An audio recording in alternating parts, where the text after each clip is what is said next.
বিসমিল্লাহির রহমানির রহিম। আসসালামু আলাইকুম। হ্যাঁ, আজকে বাজার কি আনলাম আপনাদের সাথে শেয়ার করব।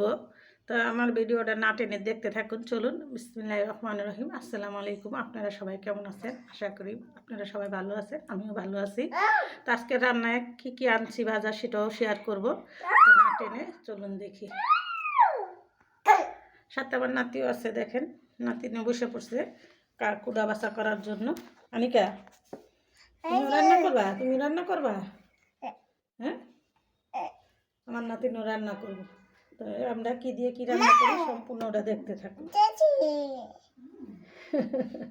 বলো আসসালামু আলাইকুম। বলো আসসালামু আলাইকুম। আপনারা ভালো আছেন? বলো। দেখেন ভাই বোনে ঝগড়া করে, ভাইটাই মারে বেশি। দেখেন মায়েরা কি করছে।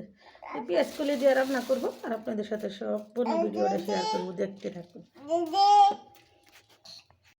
এই যে বাজারগুলো নিয়ে আসছি আর আপনাদের সাথেও শেয়ার করতেছি। এখানে পেঁয়াজ কলি 1 মোড়া 15 টাকা, ধনে পাতা 10 টাকা।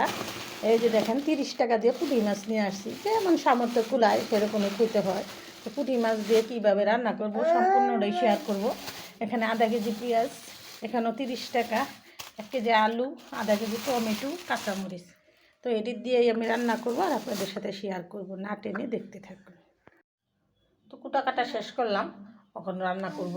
তো রান্না করার আগে আমার আরেকটা কাজ আছে। আমি এখানে ছোটো ছোটো কাঁচামরিচ নিয়েছি, পেঁয়াজ কলি এটা একটু থেতো করে, তো একটু হালকা ব্যালেন করে নিয়েছি। দিয়ে দিব এখানে, দিয়ে দিব হলুদের ফাঁকি, দিয়ে দিলাম স্বাদ মতো নুন, দিয়ে দিলাম সামান্য একটু তেল, দিয়ে দেবো বেশি করে পেঁয়াজ কলি, দেবো সামান্য একটু পেঁয়াজ কলি দিয়ে যখন রান্না করতেছি তাহলে আমার এখানে বেশি পেঁয়াজ লাগবে না। পেঁয়াজ কলির সাথে সামান্য একটু পেঁয়াজ দিলাম আর সামান্য একটু তেল দিলাম আর কী মশলা দিলাম সম্পূর্ণটা আপনাদের সাথে শেয়ার করলাম, না টেনে দেখবেন আর এরকম সুস্বাদু গুঁড়া মাছের চচ্চড়ি রান্না করে খাবেন। তো পেঁয়াজ কলি দিয়ে মাখানো হয়ে গেছে, আমি দিয়ে দিব মাছ কিন্তু এখানে বেশি না, অল্প একটু মাছ দিয়েই রান্না করবো গুঁড়া মাছের চচ্চড়ি। তো দিয়ে দেবো একটু ঝোল সামান্য, থাকটা ধুয়ে আমি এখানে সামান্য একটু পরিমাণ ঝোল দিয়ে দিলাম।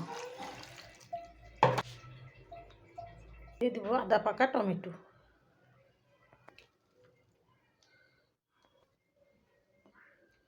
হয়ে গেল আমার তরকারিটা সব কিছু দেওয়া। আমি এখন 10 মিনিট রান্না করব, ফিরে আসবো 10 মিনিট পর। তো ফিরে আসলাম 10 মিনিট পর। তো তরকারিটাতে আমি কী মশলা উপকরণ দিয়ে কীভাবে রান্না করলাম সম্পূর্ণটাই আপনাদের সাথে শেয়ার করলাম, না টেনে দেখবেন আর এরকম গুঁড়ো মাছের চচ্চড়ি রান্না করে খাবেন। আর নতুন নতুন ভিডিও পেতে সাথেই থাকবেন।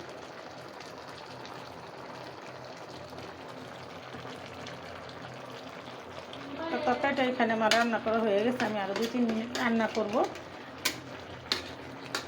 না টেনে দেখতে থাকুন।